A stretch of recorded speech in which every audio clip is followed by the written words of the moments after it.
Namaste, my good friends. Today's yoga class was another chill yoga class. And I actually did yoga next to one of my instructors. And one of my instructors, she is a black instructor and African American. And, we just have a connection and she was doing a lot of physical poses and just here and there focusing on the breath. And I was just thinking in my head, how great it would be if she were to master her breath, which is what all yogas are. And one thing that I have realized is, there's different things that you can get out of yoga. And the highest thing, of course, is to unite all your energetic forces, your body, your mind-body connection, your heart, your awareness, your consciousness, all these aspects to all be united into one under you, with you, as a part of you, or as you without, just this connectivity between all essences. But I think a lot of people just focus on the physical asana aspect of yoga, which is not the best use. It is a use. And if one is only motivated to achieve, a physical mastery, and that is the only way they can do yoga, is to know that to focus on the poses, then that is better than not doing yoga at all. It's just that the best way to do yoga, the most agreed upon universal way to do yoga, as it is taught in every class, you hear every pose: inhale, go into this pose; exhale, go into this pose. This is very deeply rooted in the yogic teaching. And the reason why the breath is always, or most of the time, mentioned with every asana change is because that's what it's all about. It's not just about the posture. And it's not just a little bit about the breath. It is, if you think about it, right? How many times, let's say in a class with 100 poses, or 100 different sequence, each part equals 100, they would say inhale and exhale 100 times, but they'll only say get into this pose once or twice. For example, just doing chaturanga, that one is equal, because it's like inhale into push-up pose, exhale down into chaturanga, inhale into upward dog, and then exhale into downward facing dog. The breath and those poses go together. But then the breath is also mentioned in every other pose besides that. So it's like, number-wise, frequency-wise, the breath, inhale and exhale, those two words are said the most in a yoga class. Inhale into warrior two, exhale into side angle stretch, inhale into reverse warrior, exhale into triangle. It's like all these, every pose has that inhale or exhale attached to it. And that's just showing you how important the breath is in yoga. If it is literally the key words that are being mentioned in every freaking pose and the transition, one must understand that there is a reason behind this, right? It isn't so much so about, what is it? It's not so much so about mastering the physical pose and the physical asana as much as it is mastering the breath.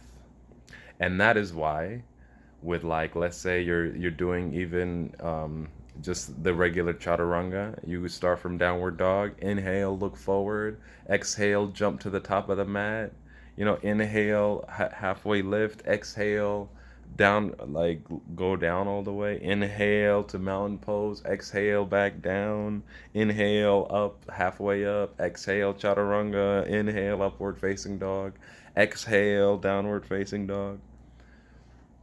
It's like literally what mountain pose was said once, chaturanga was downward facing was said twice in the beginning and the end. um in lift up, halfway lift was said twice, forward fold was said 4 times.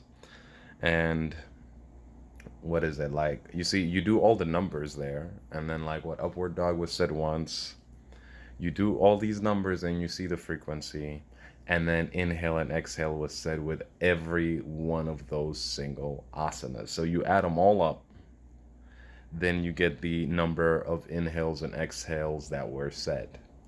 So this shows, numbers wise, quantity wise, the breath should be on, I mean, the focus should be on the breath, because that's just what freaking yoga is. That's what makes yoga yoga. This is not Pilates, this is not gymnastics, this is not, a purely physical experience. It's not, it is something much deeper, and that's why it is called yoga. If it was just like stretching and like doing strength poses, it would be called something else. Pilates, I don't know, you got barre, you got like a whole bunch of different, mainly just focused on the physical aspect. But yoga, what makes yoga yoga and not just any physical thing, is that connection to the breath. It's that focus on the breath and with the breath, and that mind, the whole everything being united under one. And so it's like just breath to movement. Every movement is equally as important as every breath. And the reverse, every breath is as equally important as the pose. So when you are doing yoga, one must give as much importance to the breath, if not more. Well, I would actually say more, a lot more, because the physical postures are pretty easy to get into, but to keep your mind rooted in the breath and to keep your breath deep and as long as they could be, that requires a whole lot more effort than getting into a pose, than moving your physical body. Okay, because you must participate. You always move your body around. Throughout the day, you're walking, sitting, standing. Your body only moves when you want it to move, right? It doesn't take a whole lot for you to move your body, because it's literally, except when you're sleeping and you like turn here and there, but that's such a small part of the movement. Every other action is done like with you there, with you doing it. And you might have some unconscious movements and scratches, but nonetheless, you are there and you are doing it, and you must like approve of it.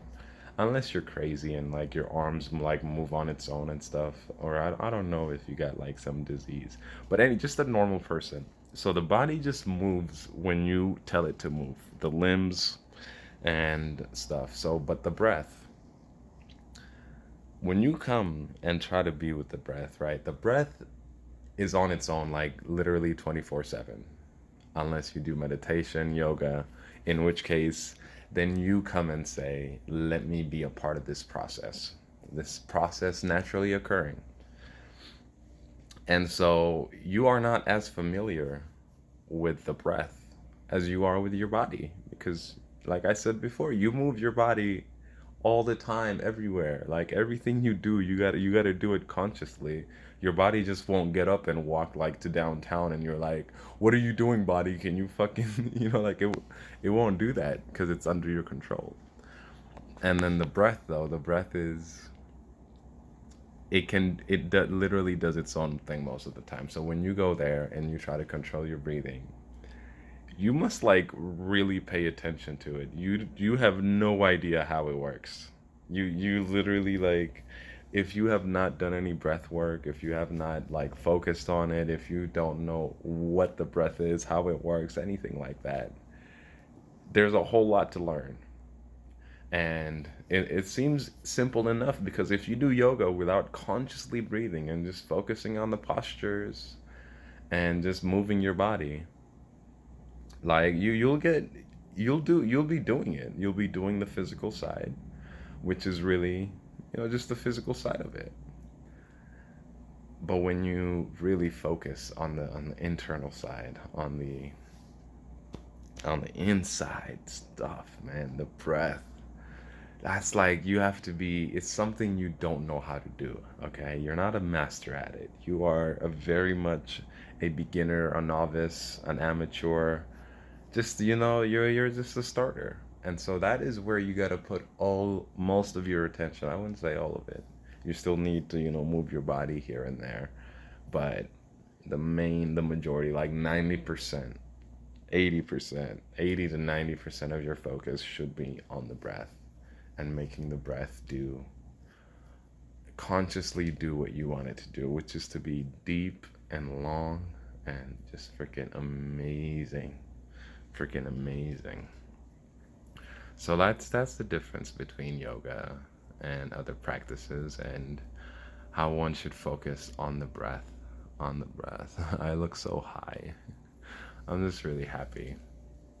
So anyway, namaste. I will see you all tomorrow later. Namaste.